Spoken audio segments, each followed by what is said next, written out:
예, 우리 할렐루야 샬롬하고 인사합니다. 할렐루야 샬롬 샬롬 샬롬 샬롬 샬롬. 하나님 사랑합니다. 여러분 주 안에서 사랑합니다. 오늘 아가서 5장 1절에서 16절까지 우리 함께 교독했습니다. 나의 사랑 예수, 예수 그리스도. 솔로몬 왕은 예수 그리스도의 표징이기도 하죠. 사정에서 결혼했어요. 그죠? 내 사랑은 어여쁘고 어여쁘다. 너울 속에 있는 내 눈이 비둘기 같고 내 머리털은 길러싼 기슭에 누운 염소떼 같구나. 내 이는 무겁지않아서 나는 털 깎인 암양, 새끼 없는 것은 하나도 없이 각각 쌍태를 낳은 양 예쁘다. 내 입술은 홍색 실 같고 내 입은 어여쁘고 너울 속에 내 뺨은 석류 한쪽 같구나. 이렇게 엄청나게 신부를 사랑해서 아주 굉장히 사랑으로 칭찬했는데 그만 살짝 5장의 결혼 이후에 사소한 오해로 말미암아 시련을 당하는 두 사람의 사랑이 묘사되어 있는 것이 바로 5장 1절에서 쭉 나타나 있습니다.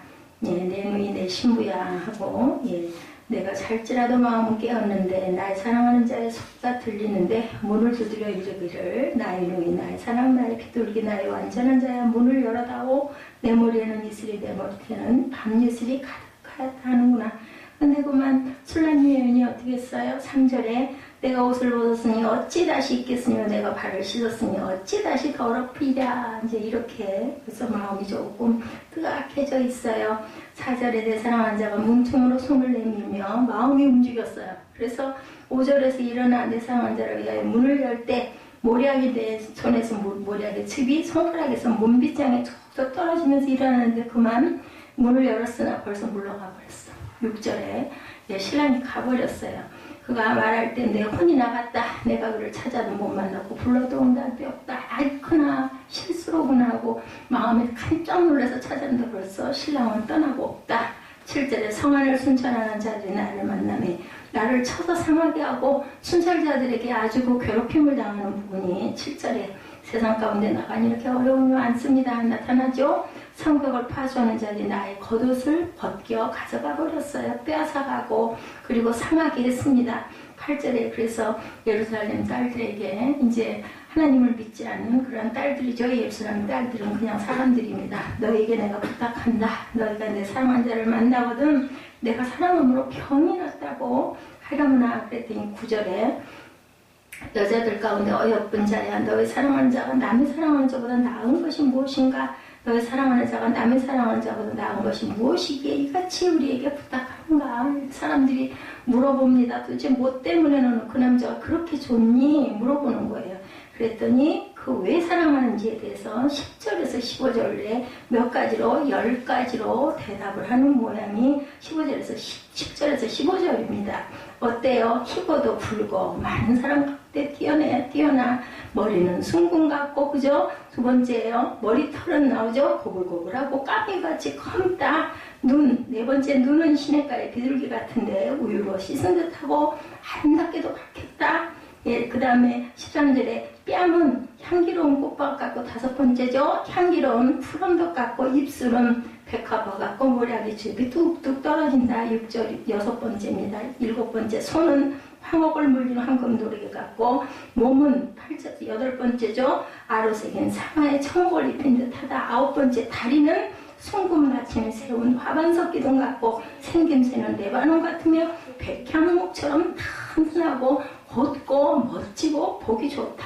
그리고 10번째 입은 신이 달콤하니 그 전체가 사랑스럽구나. 예루살렘 딸들아 이는 내 사랑하는 자요 나의 친구다라고 이야기를 해요. 16절의 마무리죠. 그는 누구라고요? 나의 친구라고. 이렇게 극찬을 하는 내용이 오늘 5장 전체의 내용입니다. 그러나 그들에게 찾아왔던 사랑의 위기는 얼마 후에 이렇게 자신의 실수를 깜짝 놀라 깨달죠. 신부가 신랑을 찾아 나섬으로 회복이 되는데 못 만나서 아픔도 당하고 고난도 당하는 부분이 나타나 있죠. 예수 그리스도의 사랑의 관계에 있는 신부인 우리 성도들의 자세, 이것을 또한 교훈하고 있다. 첫 번째로 기뻐하는 신랑의 모습이죠. 초청에 응하는 신랑은 동산에 들어와 향기로운 열매를 따서 먹으라는 신부의 초청을 주저없이 받아들이고 신부의 초청에 응한 신랑은 여러 사람 앞에서 사랑을 소유하게 된 사실을 확정하는 부분이 나타납니다. 대가를 바라는 사랑은 참된 사랑이 당연히 아니겠죠. 모든 것을 내어주고 더 줄 것이 없을까 하고 생각하는 것이 바로 사랑인데, 참된 사랑은 남에게 주고자 하는 것 이외에 생각을 안 하고 자꾸 주고 싶어지죠. 사랑하게 되면 신랑을 초청하는 신부의 모습을 통해서 참된 사랑을 알게 됐고, 신부의 초청에 관한 신랑의 태도는 성도들의 진실한 헌신의 그 고백에 기꺼이 응답하시는 누구? 주님의 모습을 연상시키는 내용입니다. 마음을 빼앗긴 신부가 아가서 4장 9절에 내 누이 내 신부야 내가 마음을 빼앗았구나. 내 눈을 한번 보는 것과 내 목에 구슬한 깨미를 내 마음에 빼앗았다라고 증거합니다. 사랑을 입은 자녀에 대해서 에베소서 5장 1절에 그러므로 사랑을 받은 자녀 같은 너희는 하나님을 본받는 자가 되라고. 사랑받는 자녀들은 어때요? 넉넉해지죠. 나누고 싶어지는 마음이 있는 그런 마음이 됩니다. 그래서 하나님을 본받는 자가 돼야 된다. 그리고 두 번째로 신부의 사랑을 소유합니다. 신부 초청이 기꺼이 기쁨으로 응한 신랑은 신부의 사랑을 소유했습니다. 그리스도는 전생애를 걸쳐서 사랑을 가르치시고 실천하시다 가셨어요. 사랑은 사람을 근본적으로 변화시킬 수 있는 힘을 가지고 있습니다. 그런 것 같습니다. 세상 사랑도 그렇습니다. 그러나 가슴속에만 묻어둔 사랑은 효력을 당연히 발휘할 수가 없겠죠. 드러내야 되겠죠. 규칙적인 행위로 나타난 사랑이야말로 참다운 의미의 사랑이라고 말할 수 있는데, 태초에 하나님께서 천지를 창조하실 때 모든 생명이 있는 것들을 몰로 암컷과 수컷으로 창조하시고 인간도 남자와 여자로 창조하시고 서로 어떻게 하라고 연합하여 한 몸을 이루어서 온전한 인격을 이루어 가도록 하셨죠. 그러므로 남자와 여자가 서로 사랑하며 사는 것은 가장 아름다운 모습이라고 말씀하죠. 그것이 바로 오늘 아가서 내용들이 바로 남자와 여자가 한 몸을 이루어서 살면서, 오늘 5장 같은 경우는 살짝 삐뚤어지는 모습도 나타납니다. 결혼할 때 그렇게 사랑했는데 벌써 잠깐 살짝 삐뚤어지는 모습이 나타나서 아내가 굉장히 고생하는, 그러니까 예수 그리스도의 품을 떠나면 우리 성도들은 이렇게 고난을 받는다라는 그런 내용이기도 하죠. 아침까지 흡족하게 서로 사랑합니다. 잠언 7장 18절에 보니까 오라 우리가 아침까지 흡족하게 서로 사랑하며 사랑함으로 희락하자 이렇게 나타나 있습니다. 항상 기뻐하라고 데살로니가 5장 16절에도 너희들 기뻐해라 하고 뭐라고 하신다고요? 명령하시는 부분이 나타나 있는 부분을 우리가 보게 됩니다. 그래서 우리는 어떻게 가야 될 것인가에 대한 말씀을 우리가 보고 가야 되는데,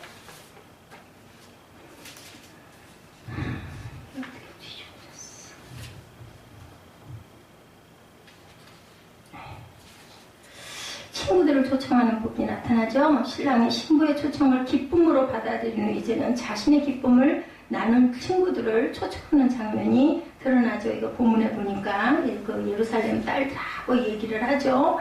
신랑은 그의 친구들인 예루살렘 딸들에게 사랑하는 사람이라고 부릅니다. 지혜자는 친구를 귀하게 여겨야 되겠죠. 환난 날에 친구를 의지할 수 있는 우정이 필요하고 고륙의 형제보다 더 가까운 관계를 가짐으로 이웃에 대한 사랑을 또한 확정할 줄도 알아야 되겠다. 우리가 이러한 철학을 가질 때 이유는 교제의 즐거움을 깨닫고 가까이 있는 자들이 절박할 때 애정을 쏟을 수 있기 때문이다. 그래서 벗이 굉장히 귀합니다. 즐거움을 함께 나누는 벗에 대해서 누가복음 15장 6절에 집에 와서 그 벗과 이웃을 불러 모으고 말하되 나와 함께 즐기자 나의 잃은 양을 찾아내었노라 하리라 라고 말씀합니다. 주께서 제자들을 친구라 하시죠. 누가복음 12장 4절에도 내가 내 친구 너에게 말하노니 몸을 죽이고 그 이후에는 능히 더 못하는 자들을 두려워하지 말라고 얘기를 하죠. 제가 아까 기도 때 읽어드린 요한복음 15장 13, 4절에도 사람이 친구를 위하여 자기 목숨을 버리면 이에 더 큰 사랑이 없나니 너희가 나의 명하는 대로 행하면 곧 나의 친구라 하고, 주님의 말씀대로 우리가 행하고 살 때 너는 내 친구다 그렇게 얘기한다고 하나님께서 누구에게? 모세에게도 그러셨어요. 그죠? 아브라함에게도 그러셨어요. 너는 내 친구라고 말씀하셨습니다. 신부의 두 번째 꿈입니다. 문을 열어주지 않았었죠. 처음에 본문은 신부가 꾼 꿈에 대한 이야기입니다. 어느 날 밤 신부는 선잠이 든 채 어렴풋한 꿈을 꿨어요. 신부는 꿈속에서 문을 두드리는 신랑의 소리를 듣습니다. 밤길을 달려와 문을 열어달라는 신랑의 간곡한 요청에도 불구하고 신부는 문을 열어주지 않죠. 내가 이미 씻고 누웠다. 내 발이 더러워진다. 라고 얘기하는 부분이 3절에 나타나 있습니다. 내가 옷을 벗었으니 어떻게 입겠으며 내가 발을 씻었으니 어찌다시 더럽히랴마는 그래도 내가 가야지 했는데 벌써 이미 일어나서 간이 벌써 안 계셨어요. 그녀는 이미 몸을 씻고 옷을 벗고 누웠으므로 일어나기가 귀찮아서 사랑하는 일을 처음에는 살짝 거절을 했었죠. 여기서 신부가 갖고 있는 안일함과 주저함과 게으름이 엿보인다. 우리는 항상 언제나 뭐 해야 된다? 순종하는 마음과 준비가 되어 있는 그런 신부의 모습을 가져야 되겠다. 이는 꿈이라고 하지만 그 실제 마음 상태를 보여주는 것을 상징합니다. 마음에 사랑하는 자를 찾았다가 아가서 3장 1절에 내가 밤에 침상에서 마음으로 사랑하는 자를 찾았노라 찾아도 찾아내지 못하였노라 이렇게 증거하고 있습니다. 홍수라도 엇물지 못할 사랑이라고 아가서 8장 7절에 많은 물도 이 사랑을 끄지 못하겠고 홍수라도 삼키지 못하나니 사람이 그의 온 가산을 다 주고 사람과 바꾸려 할지라도 오히려 멸시를 받으리라. 이렇게 얼마나 사랑이 귀한 것이라는 것을 얘기하죠. 신부는 바로 후회하죠. 4절에 신랑의 요청을 거절했던 신부는 자신의 행동을 후회합니다. 신부는 늦게나마 마음을 돌이키고 문을 열었지만 그때는 이미 신랑이 돌아간 후였죠. 가슴 깊이 후회하며 신랑을 찾았지만 아무런 응답도 듣지 못합니다. 불성실은 자신에게 찾아온 기회를 상실케 하는 무서운 결과를 초래한다. 게으르면 마음으로 원해도 얻지 못한다. 잠언 13장 4절에 게으른 자는 마음으로 원하여도 얻지 못하나 부지런한 자는 마음은 풍족함을 얻는다라고 말씀합니다. 우리가 항상 부지런해야 되겠습니다. 핑계를 대지 말라고 누가복음 11장 7절에 그가 안에서 대답하여 이르되 나를 괴롭게 하지 말라. 문이 이미 닫혔고 아이들이 나와 함께 침실에 누웠으니 일어나 내게 줄 수가 없노라 하겠느냐 이렇게 말씀합니다. 신랑을 사랑하는 신부의 모습이죠. 문 앞에서 문을 두드려 돌아간 신랑을 찾기 위해서 밤중인데도 불구하고 길을 나섰어요. 신부는 신랑을 찾아 나선 밤길에서 뜻밖의 이런 봉변을 당하죠. 야경을 돌던 경비병에게 매를 맞고 거리 여자처럼 취급을 당합니다. 신부는 사랑의 시련을 당하는 꿈에서 이제 깨어납니다. 그리고 왕궁 내에 있는 시중들은 처녀들에게 부탁을 하는 모습이죠.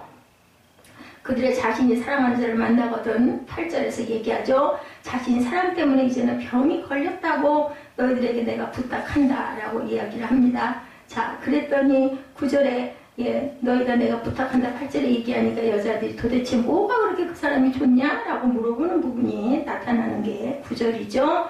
그렇게 말씀합니다. 그는 어떻게 해요? 왕궁 내 시인들은 처녀들에게 부탁을 했더니 도대체 병이 걸렸다고 전해달라고 부탁을 합니다. 포도주에서 지내는 신랑의 사랑이 아가서 1장 4절에 왕이 나를 그의 방으로 이끌어 들이시니 너는 나를 인도하라. 우리가 너를 따라 달려가리라. 우리가 너로 말미암아 기뻐하며 즐거워하리니 내 사랑이 포도주보다 진하며 처녀들이 너를 사랑함이 마땅하다라고 이렇게 사랑을 했었어요. 사랑 가운데 뿌리가 바뀌었죠. 에베소서 3장 17절에 보니 믿음으로 말미암아 그리스도께서 너희 마음에 계시게 하시었고 너희가 사랑 가운데 뿌리를 박히고 터가 굳어진다. 사랑이 생명입니다. 신랑을 찾아 나선 신부의 이야기가 그 다음에도 계속 나타나죠. 신부에게 질문하는 예루살렘 여인들의 모습이 9절이죠. 예루살렘 여인들은 경비병의 매를 맞고 겉옷을 빼앗긴 신부에게 친절을 베풀어 줍니다. 그들은 신부를 가리켜 여자 중에 극히 어여쁜 자라고 부르죠. 예루살렘 여자들은 신부를 돌봐주면서 이렇게 어려움을 겪으면서 신랑을 찾아 헤매게 된 까닭을 물어봅니다. 예루살렘 여자들의 질문은 신부로 하여금 신랑에 대해 다시금 또한 생각하게 하고 그의 장점을 아까 얘기한 대로 10절에서 15절에 10가지로 아까 우리 봤죠. 나타내주죠. 신부는 신랑이 남보다 뛰어날 점이 무엇인가를 묻는 예루살렘 여인들의 질문에 기꺼이 답하기를 원합니다. 흠모할 만한 외모가 없다. 이사야 53장 2절에 보면 그는 주 앞에서 자라나기를 연한 순 같고 마른 땅에서 나온 뿌리 같아서 고운 모양도 없고 풍채도 없은즉 우리가 보기에 흠모할 만한 아름다운 것이 없다라고 나타났죠. 그런데 건포도로 그 힘을 도와야 한다고 아가서 2장 5절에는 너희는 건포도로 내 힘을 돋고 사과로 나를 시원하게 하라. 내가 사랑함으로 병이 생겼습니다. 라고 나타나 있습니다. 많은 사람이 뛰어나다고 칭송합니다. 신부는 예루살렘 여자들의 질문에 대해서 자랑스럽게 대답합니다. 신부는 신랑이야말로 아름답기가 많은 사람 가운데 뛰어나게 돋보이는 사람이다. 신부는 신랑의 혈색이 희고도 붉다고 진술했죠. 희고도 붉은 살빛은 신랑의 젊음과 건강을 단적으로 나타냅니다. 이어서 신부는 신랑의 머리가 어떻게 해요? 정금에 비유함으로 내적인 아름다움에 대해서도 칭송합니다.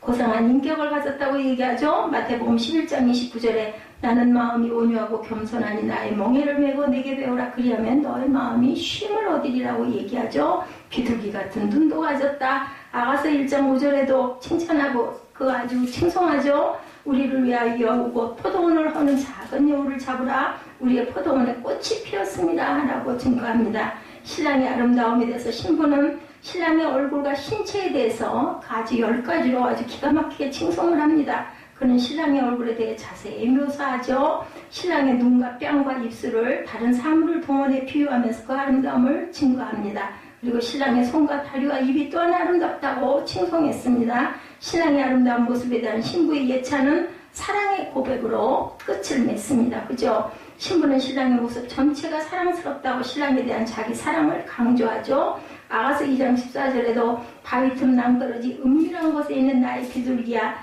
내가 내 얼굴을 보게 하라. 내 소리를 듣게 하라. 내 소리는 부드럽고 내 얼굴은 아름답구나.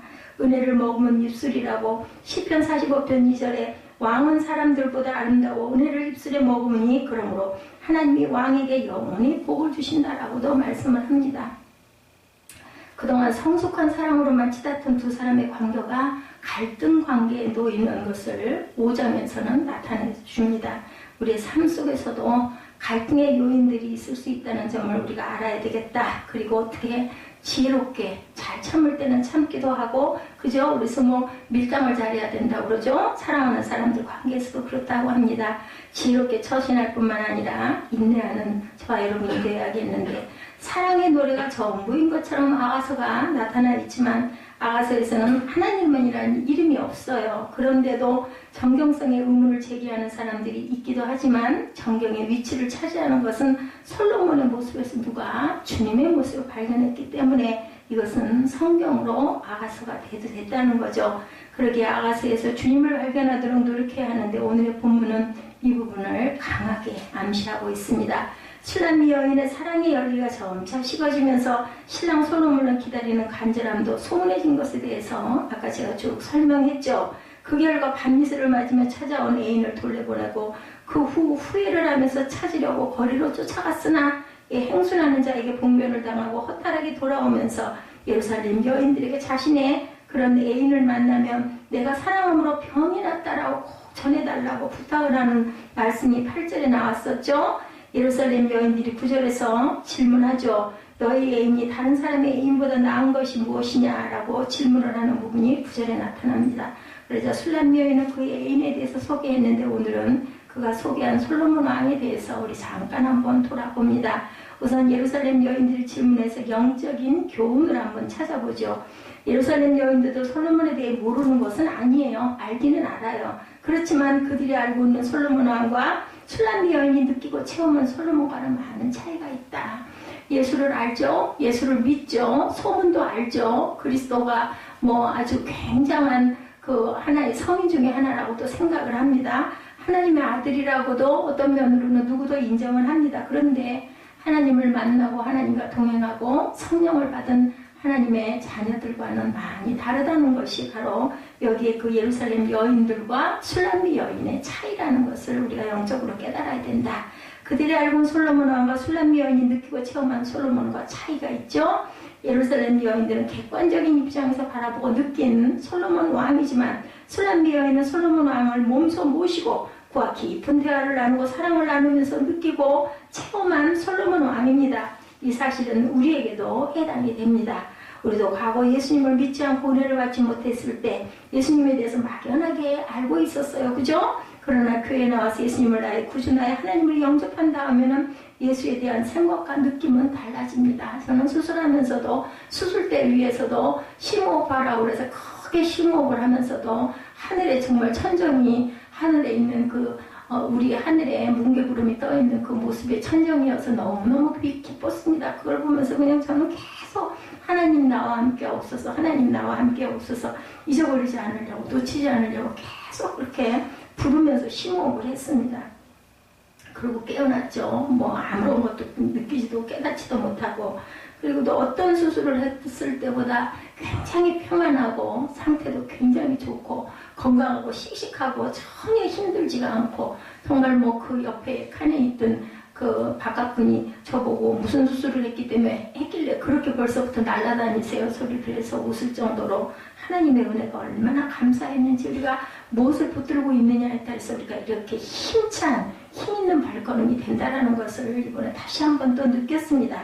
우리도 과거 예수님을 믿지 않고 은혜를 받지 못했을 때 그 상태와 지금 내가 하나님을 더 굳게 붙들 때와 나는 정말 많이 다르다는 거죠.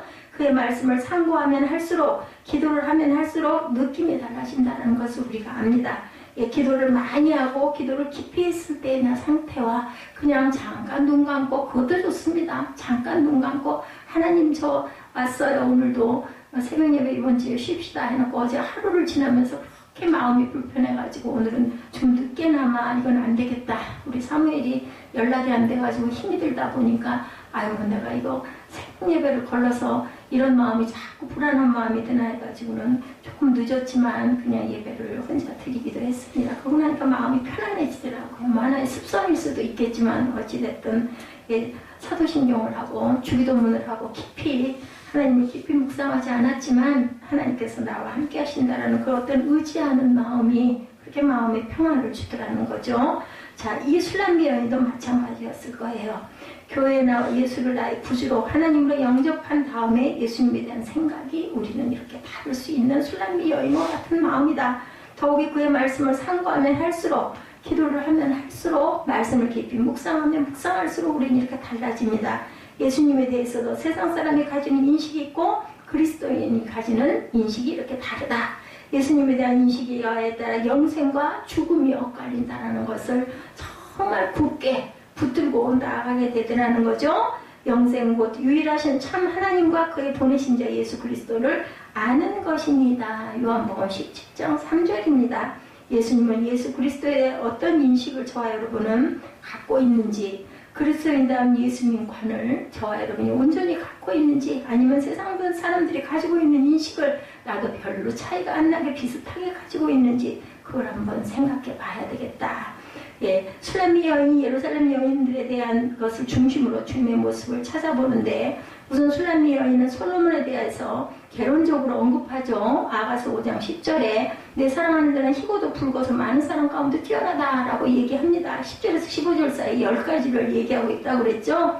예, 10가지 특징에 대해서 우리 한번 자세히 보죠. 나의 사랑하는 자는 희고도 붉고 많은 사람이 뛰어난다. 5장 10절입니다. 그는 솔로몬이 희고도 붉다라고 합니다. 희다라는 말이 히브리 원어는 눈이 부시도록 빛나는 흰색이라는 뜻을 갖고 있습니다. 여러분들 아시죠? 예수님 변화산상에 올라가셨을 때 그 얼굴이 해같이 빛난다. 마태복음 17장 2절에 그 옷의 광채가 세상에서 빨래하는 자가 그렇게 희게 알 수 없을 만큼 심히 희다. 마가복음 9장 3절에 증거합니다. 그렇게 흰 것을 의미한다. 사람들이 표현할 수 없는 아주 그런 흰색이죠. 솔로몬의 얼굴이 희다는 것은 왕자로서의 존귀한 용모를 가지고 있다는 뜻인데, 성경에서 눈이 부시도록 희다는 것은 하늘나라의 색상을 의미한다. 사람이 드러낼 수 없는 그 빛, 제 생각에는 그게 빛으로 저는 그렇게 느껴집니다. 하얀 빛, 그렇죠? 그래서 하나님께서 최후의 대심판을 진행하시는 보좌를 크고 흰 보좌라고 계시록 20장 17절에도 증거합니다. 천상의 24장로들이 흰옷을 입고 머리에 금면류관을 쓰고 보좌를 둘러 앉았다고 계시록 4장 4절에 증거합니다. 그들이 입은 흰 세마포는 속죄를 받은 것을 의미하는데, 야훼께서 말씀하시되 오라 우리가 서로 변론하자. 너희 죄가 주홍 같을지라도 눈과 같이 희어질 것이요 주홍같이 붉을지라도 양털같이 되리라고 하신 것을 보면은 우리가 알 수가 있다는 거죠. 흰색은 그리스도의 무죄함과 성결, 그리고 그의 신성을 의미하기도 한다. 과연 우리 주님은 거룩하고 악이 없고 더러움이 없고 죄인에게서 떠나 계시고 하늘보다 높이 되신 자라고 히브리서 7장 26절에도 영원한 하나님의 아들이며 하나님이시다라고 증거하고 있습니다. 그런데 솔로몬은 희기도 하려니와 붉기도 하다고 그러죠. 붉다라는 것은 히브리 언어로는 아름이란 말인데 붉은 피란 말에서 유래된 단어입니다. 그래서 이 말은 보통 혈색이 좋다는 뜻으로 건강미가 넘친다는 뜻으로 사용되는데 이 말이 그리스도에게 적용될 때는 그의 인성을 의미합니다. 그리고 그는 죄인까지도 지극히 사랑하는 뜨거운 심정을 가진 분으로 십자가에서 붉은 피를 흘려주신 사랑의 주님을 가르치는 낱말이다라는 거죠. 붉다라는 뜻이. 과연 주님의 인내하심은 만인 위에 초출하시다라는 거예요. 초월하시는, 그렇게 드러난 분이시다. 그와 견줄 것은 세상에 아무것도 없다라는 거죠. 유일무이한 사랑을 가지신 그러한 분이라는 겁니다. 그래서 그분은 우리를 위하여 자신의 몸을 각이 뜨인 사랑, 아까 우리 오랜만에 그 찬양했죠. 각을 떠서 주셨어요. 그냥 돌아가신 것도 아니고, 그죠? 자, 솔로몬 이고도 붉다는 것은 예수 그리스도를 상징하는 말로 예수님은 흰색의 신성을 가지고 계실 뿐 아니라 붉은 피의 색으로 상징되는 인성도 가지신 분이라는 의미를 갖고 있다. 정금 같은 머리, 두 번째죠. 머리는 정금 같고 머리털은 고불고불하고 까마귀같이 검다라고 11절에 말씀합니다. 정금이란 히브리 단어로는 케뎀파지라는 복합 명사입니다. 케뎀이란 간직하다는 뜻을 가진 단어인데 금은 보통 은밀한 곳에 저장하여 두기 때문에 나온 말입니다. 은밀한 거. 우리 보석 뭐 그냥 막 아무데나 놔두지 않잖아요. 잘 놔두잖아요. 요즘 말로는 장롱 속에 감춰진 금괴란 뜻, 그런 뜻을 갖고 있다. 파즈는 불순물을 제거하여 완전히 제거해서 100% 순금이라는 뜻을 갖고 있습니다. 이것을 종합하면 솔로몬의 머리는 정국 같은 머리를 가지고 있다는 결론인데, 뭐 이렇게 보면은 잘못 보다 보면 영화 배우고 율브린너 머리카락이 전혀 없는 머리를 그 연상할 수도 있다라는 거죠. 그러나 사실은 그런 것이 아니고 솔로몬은 금으로 만든 왕관을 머리에 썼고 얼굴은 붉으스레해서 건강미가 넘치는 그런 멋진 그런 청년이라는 거죠.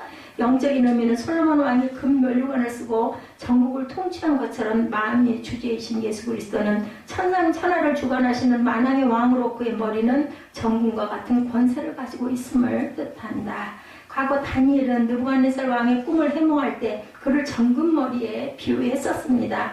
예, 만대에 빛나는 그리스도의 통치를 정금에 비유한 것이다. 예, 술람 여인은 솔로몬을 애모하면서도 그를 단순한 애인으로만 생각하지 않고 열국을 다스리는 영광스러운 왕으로 생각하는 것처럼 저와 여러분도 그리스도를 나의 주인이고 왕으로 그리고 친구로 벗으로 가장 가까운 분으로 내 안에 계신 분으로 우리가 항상 가까이 모시는 그런 저와 여러분이시죠. 그리고 그를 사랑하고 충성하고 그에게 헌신하는 저와 여러분이심을 믿습니다. 화반석 다리를 얘기하죠. 15절에 다리는 정금 받침대 세운 화반석 기둥 같고 형상은 레바논 같고 백향목처럼 보기 좋고, 백향목은 아주 그 변함이 없는 나무라고 그러죠. 아주 곧고 그죠, 아주 깨끗한 그런 나무라고 합니다. 솔로몬의 다리는 정금 받침에 세운 화반석 기둥 같다고 했는데, 첫째로 정금 받침이란 그의 신발이 수금으로 만들어졌다는 뜻이죠. 예, 굉장히 상상하지 어렵지 않은, 얼마나 부유했으면, 그죠? 20대 국립박물관에 제가 가봤을 때도 왕들이 신었던 신발들이 다 금으로 만들어져 있더라고요. 뭐 왕인데 뭐 신겠어요? 솔로몬 왕은 뭐 오죽이나 했겠습니까? 순금 신발을 신었을 것은 뭐 짐작할 수 있는 일이죠. 둘째로 그의 다리가 화반석 기둥 같다는 것은 순백색의 대리석과 같이 희고도 견고하다라는 뜻을 가지고 있는데, 솔로몬의 건강한 다리는 예수 그리스도의 건강한 다리를 상징합니다. 십자가에서 돌아가신 날, 그저 오후에 유대인들은 안식일에 시체를 집에다 두지요. 십자가에 두지 아니하라고 빌라도에게 사형수들의 다리를 꺾고 시체를 치워달라고 요청하죠. 빨리 다리를 꺾으면 숨을 못 쉬니까 얼른 죽어요. 요한복음 19장 31절에 그 증거가 나타납니다. 그래서 로마 군인들이 행악자들의 다리를 꺾었지만 예수님의 다리는 꺾지 않았죠. 아리마대 요셉에게 시체를 그냥 인계해 줍니다. 이 일에 대해서 사도 요한은 이 일이 이룬 것은 그 뼈가 하나도 꺾이지 아니하리라 한 성경을 응하게 하려 합니다. 요한복음 19장 36절에 증거합니다. 그러면 그리스도의 다리는 왜 꺾지 않을 것이라고 예언되었고 왜 꺾지를 못하게 했을까? 그 이유는 그의 다리는 우리의 구원이 그 다리에 달려있기 때문이다. 주님의 두 다리는 그의 신실한 성도의 구원을 보장하는 굳건한 능력을 상징합니다. 옛 뱀의 후손인 빌라도는 그의 발꿈치를 상하게 하려고 예수님의 발에 못을 박았지만 우리 주님은 부활하심으로 대리석 기둥 같은 경건한 다리로 죽음의 권세를 이기고 죄의 권세를 도말하시고 마귀의 세력을 무찌르셨습니다.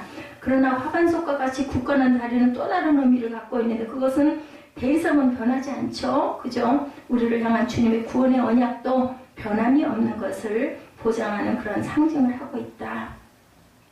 솔로몬이 건축한 성전에는 성경을 버티고 있는 두 기둥이 있죠. 여러분 잘 아시는 야긴과 보아스. 예, 그래서 기도할 때 항상 그렇게 얘기하죠. 야긴과 보아스가 되게 하여 주옵소서 하고 얘기합니다. 두 기둥을. 야긴이란 영원 불변이라는 뜻을 갖고 보아스라는 것은 능력을 뜻합니다. 영원 불변한 능력이면 뭐 못할 게 있겠습니까? 예, 그래서 항상 교회를 바치는 두 기둥처럼 야긴과 보아스가 되게 해주옵소서라고 기도합니다.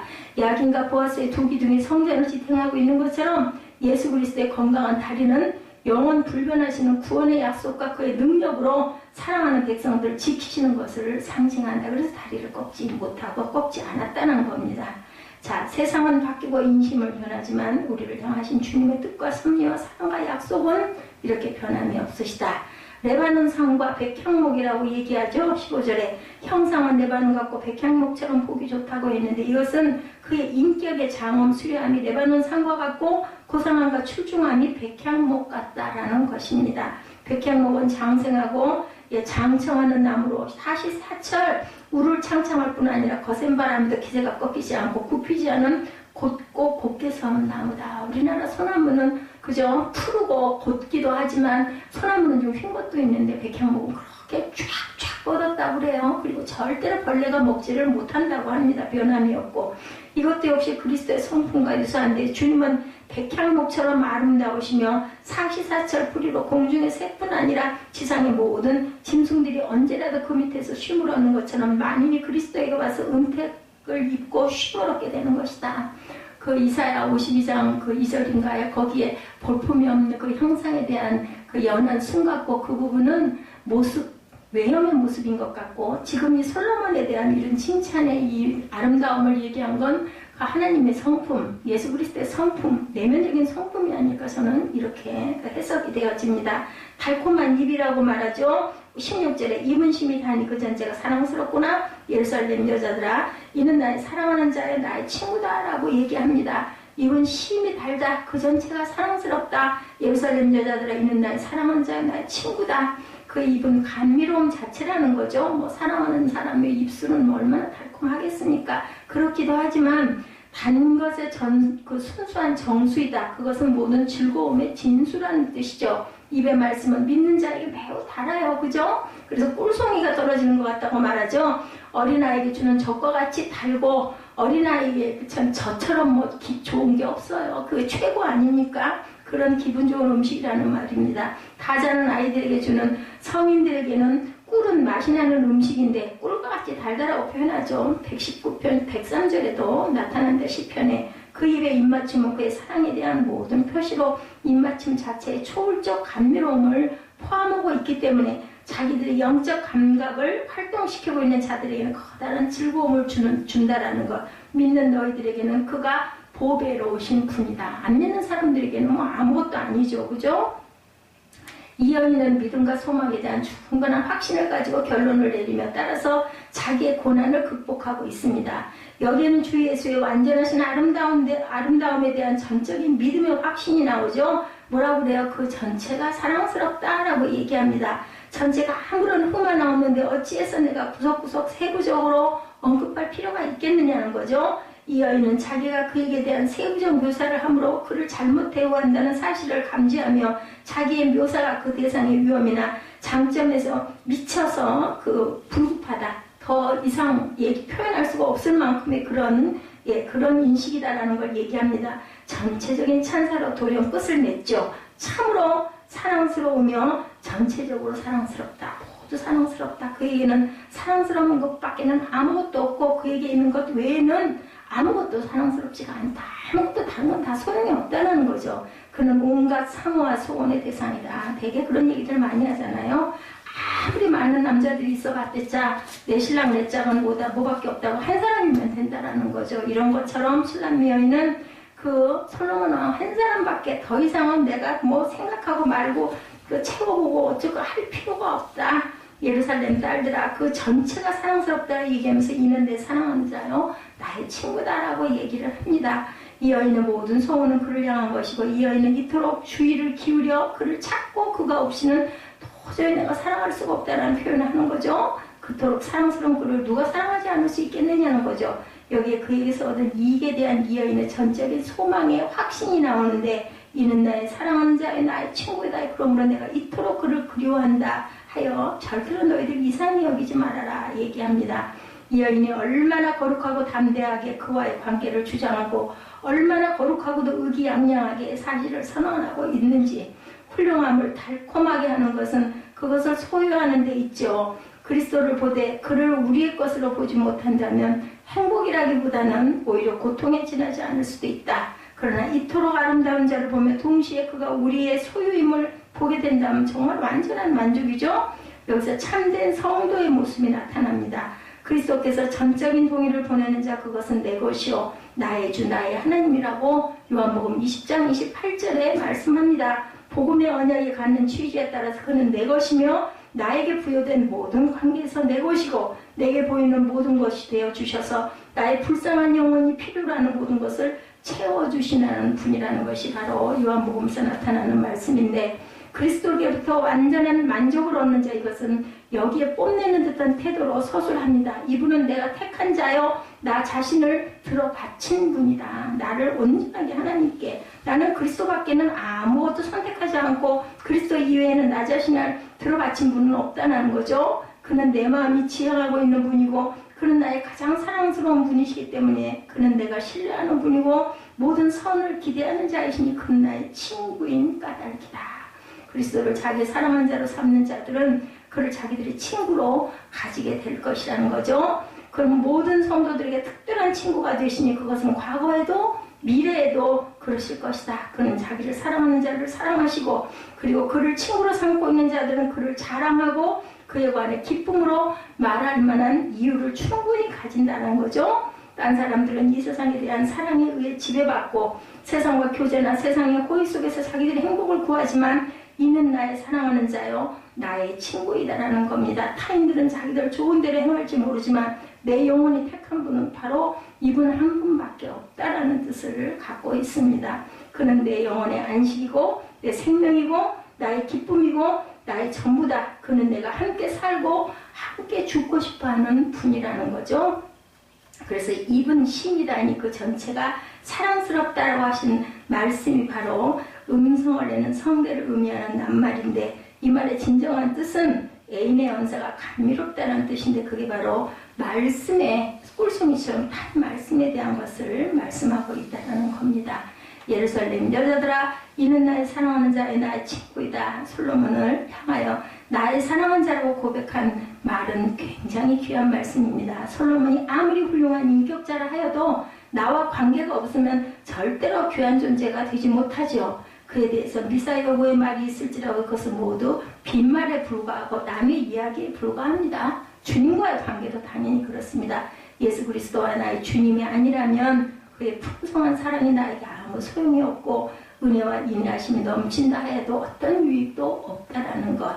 그러나 솔로몬이 나의 사랑하는 자이기 때문에 그가 귀하고 그의 사랑이 내 것이 되는 것처럼 우리 또한 예수 그리스도가 나의 주님이 되어야 그의 크신 은혜와 넓으신 사랑이 나의 것이 되고 그가 베푸시는 축복과 구원이 내 것이 된다라는 것입니다. 예수님을 나의 주님으로 신인하고 온전하게 영접하시고 충만한 그 은혜를 받아 누리시는 저와 여러분 되시기를 주님의 이름으로 축복합니다. 그래서 잠언 22장 11절에 보니 마음의 정결을 사모한 자의 입술에는 덕이 있고 임금이 그의 친구가 된다라고 증거합니다.